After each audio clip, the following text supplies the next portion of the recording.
Je passerai la parole à M. Mathieu Bolulot, qui est représentant d'Hydro-Québec, pour faire la présentation du projet, qui, comme je vous le mentionnais, est d'une durée d'une vingtaine de minutes. Merci. Alors, bonsoir tout le monde. Ça va? Donc, ça me fait plaisir d'être ici ce soir pour vous parler du projet Chamouchouane-Goodlib. Je m'appelle Mathieu Bolulot, je suis porte-parole d'Hydro-Québec pour ce projet. Et à titre de gérant, je suis responsable de la conception et de la réalisation de projets de transport pour Hydro-Québec. Je suis accompagné ce soir de Mme Christiane Rompré, qui est chargée du projet en environnement, et de M. Bruno Picard, qui est ingénieur à la planification des réseaux de transport d'Hydro-Québec. Il y a également différents spécialistes qui sont présents dans la salle pour apporter des compléments d'information aux besoins. Donc, au cours des prochaines 20 minutes, nous aborderons les thèmes suivants.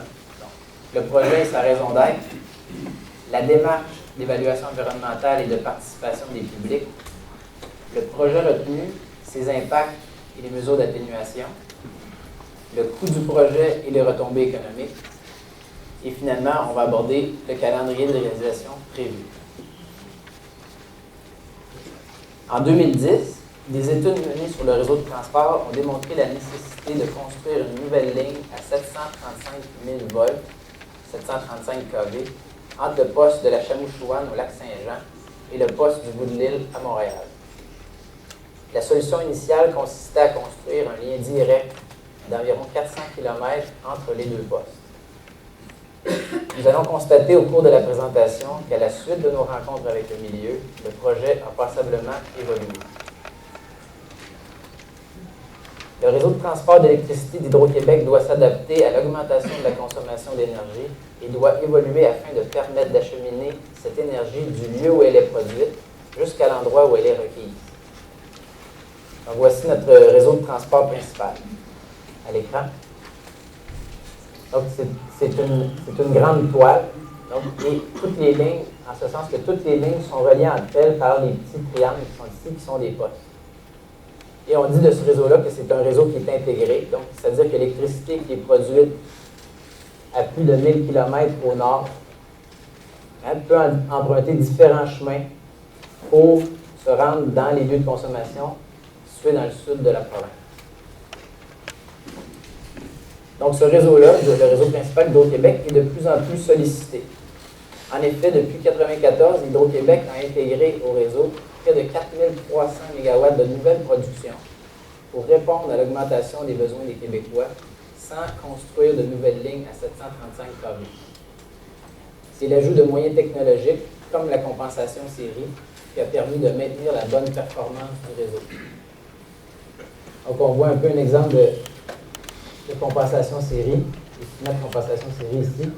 Et ce que ça a pour effet, ça permet cet équipement-là d'augmenter le courant dans les lignes en maintenant la fiabilité du réseau. Donc, par contre, cette solution-là de compensation série a des limites. Hydro-Québec doit donc apporter des modifications à son réseau afin de maintenir sa fiabilité en y ajoutant une ligne à 735 kV. Les études ont confirmé que le point de départ de cette ligne doit être situé au poste de la Chamouchouane, au Lac-Saint-Jean. En effet, c'est à cet endroit que l'on retrouve un engorgement sur le réseau. Donc, on voit à l'écran ce qu'on appelle le corridor ouest, le corridor centre ici, et le corridor est. Et c'est à la jonction des corridors est et ouest, au centre, qu'on retrouve un phénomène d'engorgement du réseau.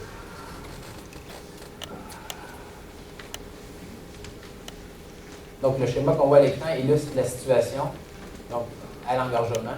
4 lignes de transport proviennent des liens des principaux lieux de production, la baie James d'un côté et la côte nord de l'autre, et seulement 3 lignes en ressortent pour acheminer l'énergie vers le sud. Cette situation crée un effet d'entonnoir sur le réseau, limitant sa capacité à transiter la puissance des centres de production, donc de la baie James et de la Côte-Nord, vers les centres de consommation un peu partout au sud. Comme le réseau est intégré, c'est-à-dire que les lignes à 735 kV sont toutes reliées entre elles par des postes, l'entonnoir affecte par un effet domino les autres corridors situés de part et d'autre, donc à l'est et à l'ouest. Donc, l'engorgement qu'on parle, qui est créé par la provenance de 4 lignes au nord et de 3 lignes au sud, qui est situé ici, ça fait en sorte que ça ne permet pas un passage adéquat de l'énergie à cet endroit au centre. Donc, l'effet domino dont on parle, c'est que quand ça ne permet pas le passage adéquat, mais il y a un effet de refoulement qui se produit sur les corridors qui sont adjacents, donc à l'est et à l'ouest.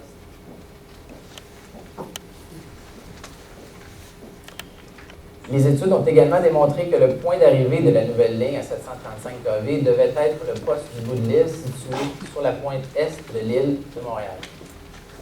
Actuellement, ce poste du bout de l'île est alimenté par ce qu'on appelle la boucle métropolitaine. Donc, on voit la boucle métropolitaine à l'écran qui est constituée de 5 ou 6 postes à 735 kV. Et c'est cette boucle-là qui alimente la grande région métropolitaine, donc autant à l'extérieur de la boucle que vers l'intérieur de la boucle. Actuellement, 5 des 6 postes de la boucle métropolitaine ont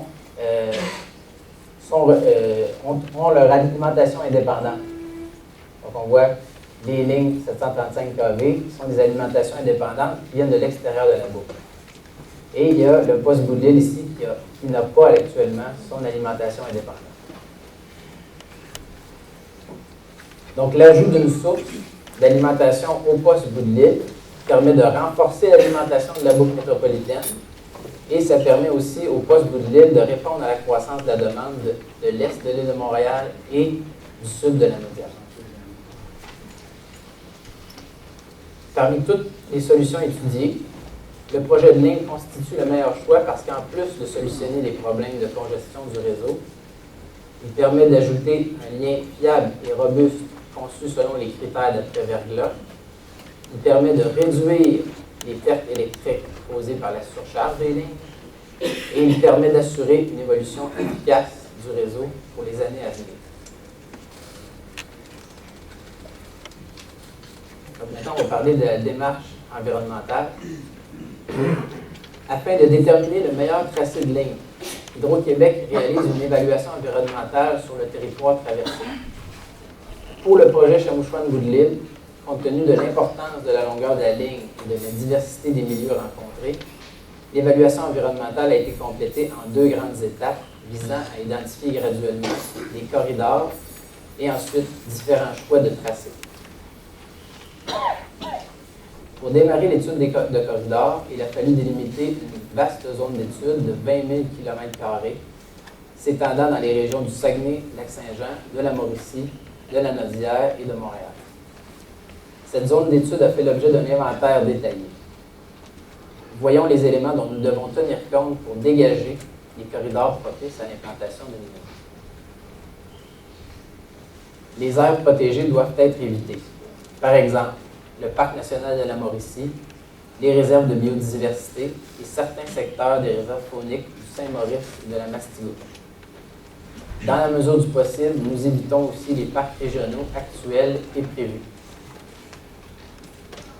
Nous prenons en compte les milieux habités, les zones de villégiature ainsi que les secteurs dédiés à la récréation et au tourisme.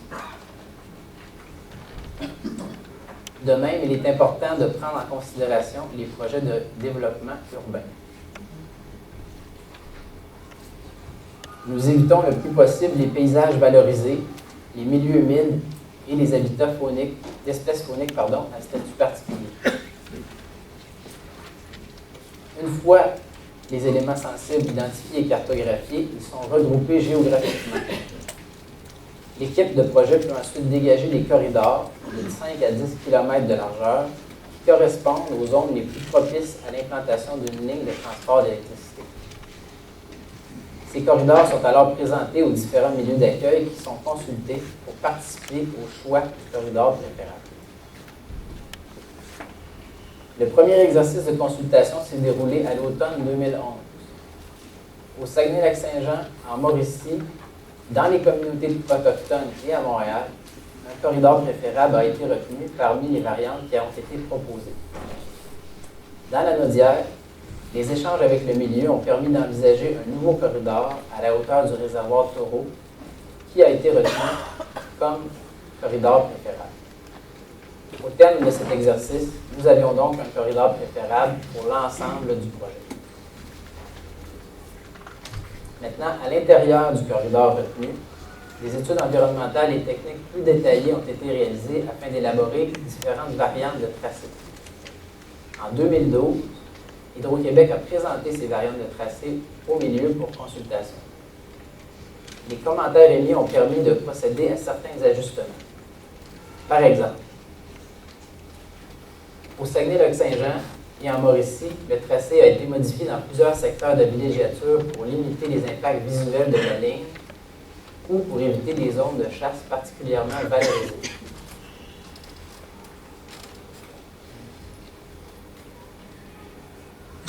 Au sud du réservoir blanc, plus au sud, Hydro-Québec a modifié sur 50 km son tracé en réponse à la demande des communautés atikamekw pour préserver l'intégrité de la vallée de la rivière Vermillon.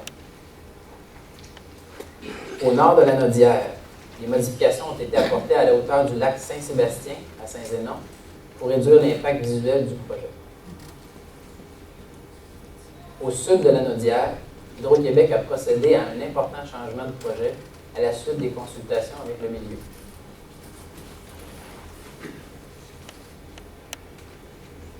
Donc, en 2012, le tracé initial visait à traverser la plaine agricole à la hauteur dans la Naudière ici. Pour aller rejoindre, donc on visait à traverser la plaine agricole dans la Naudière pour aller rejoindre un corridor de ligne existant un petit peu plus au sud et aller jusqu'au poste au bout de l'île. Les préoccupations qui ont été mises par les milieux d'accueil dans ce secteur ont amené Hydro-Québec à modifier sensiblement le projet. Le tracé a été divisé en deux composantes pour concilier les préoccupations émises et les objectifs du projet. Donc, la première composante, à partir de Rawdon, le tracé a été modifié afin de longer une ligne existante jusqu'au poste du Vernet à Laval. Ainsi, au total, dans la Naudière, le tracé longera une ligne existante sur 150 km, ce qui permet d'éviter la création d'un nouveau corridor de ligne dans cette région. La deuxième composante consiste à construire un tronçon de ligne de 19 km entre Saint-Roch-de-l'Achigan et Montréal. Ce tronçon permettra d'alimenter le poste bout de l'île à partir d'une ligne existante provenant du poste de la Jacques-Cartier dans la région de Québec. Rappelons que précédemment, nous avons mentionné que le poste bout de l'île doit avoir une alimentation indépendante comme tous les autres postes de la boucle métropolitaine.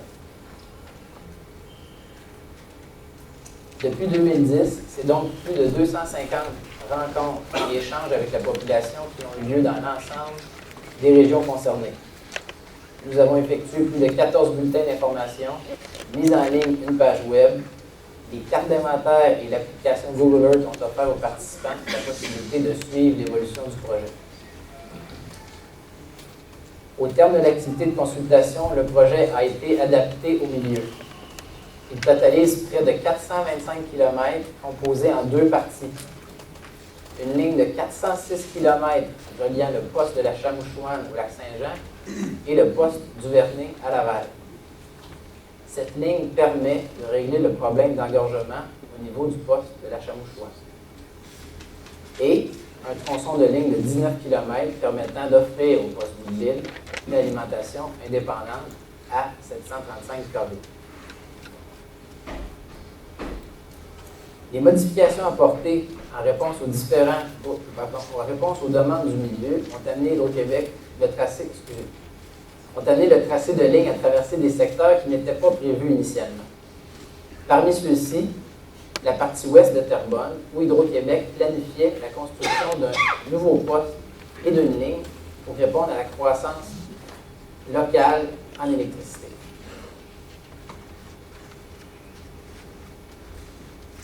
Donc, en effet, dans le secteur de Terrebonne, ici, ce qui était prévu en parallèle avec le projet Chamouchouane-L'Île, il y avait, compte tenu du développement, du fort développement dans l'ouest de Terrebonne, il était prévu l'implantation d'un nouveau poste dans ce secteur-là, nouveau poste qui devait être alimenté par une ligne en provenance du poste de Duvernay. Donc, ça faisait beaucoup d'équipements dans ce secteur-là, dans un même secteur.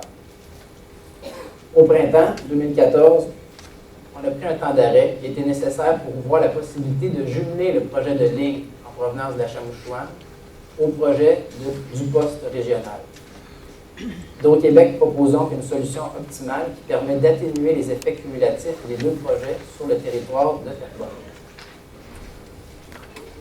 Cette solution optimale consiste à construire un nouveau poste à 735 kV, le poste Judith-Jasmin, à Terrebonne, au nord de l'autoroute 640, et à y raccorder la nouvelle ligne en provenance du poste de la Chamouchouane. Ce poste s'ajoutera à la boucle métropolitaine. Il alimentera la charge locale et régionale à long terme.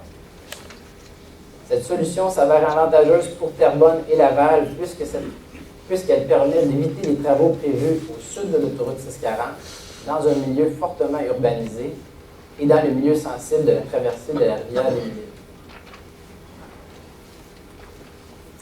Maintenant, parlons des impacts et des mesures d'atténuation sur les milieux naturels et humains, ainsi que sur le paysage.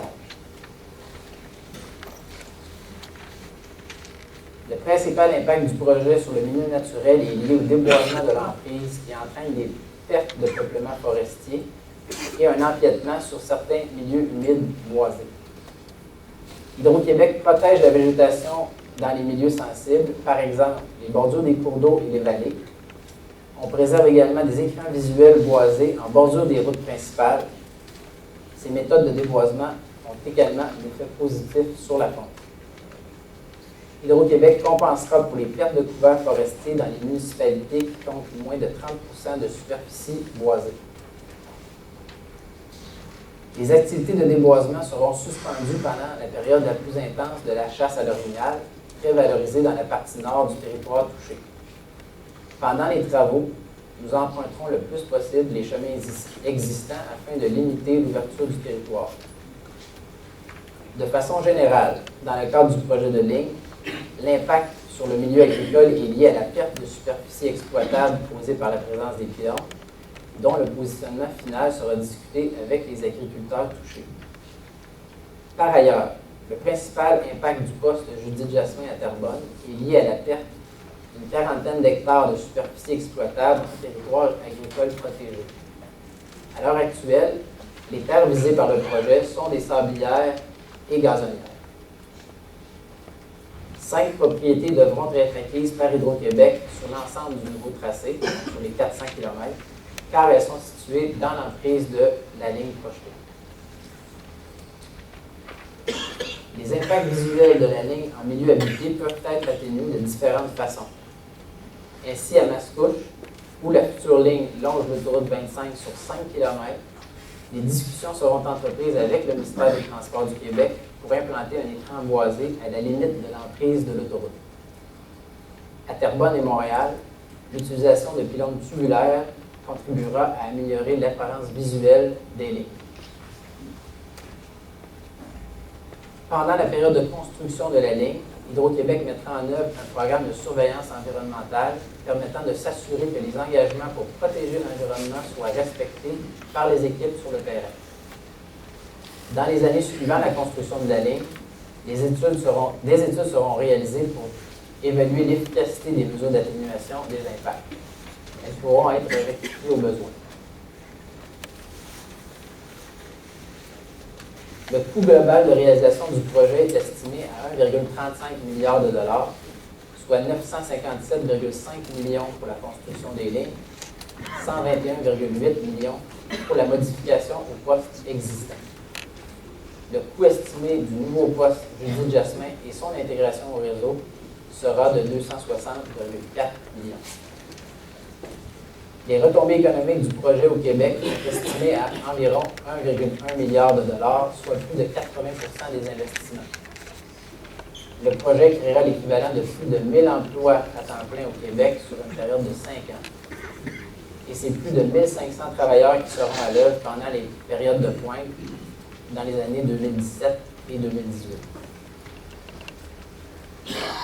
Hydro-Québec s'attend à recevoir les autorisations requises au printemps 2015. Les travaux de déboisement pourront alors se dérouler entre l'été 2015 et l'hiver 2017. Les activités de construction pourront, elles, débuter en juin 2016 et se poursuivre jusqu'à l'automne 2018, période prévue pour la mise en service de la ligne et des postes.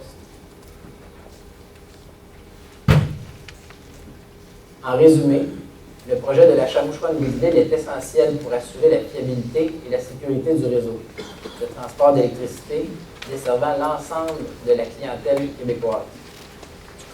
Il permet de réduire significativement les pertes électriques sur le réseau.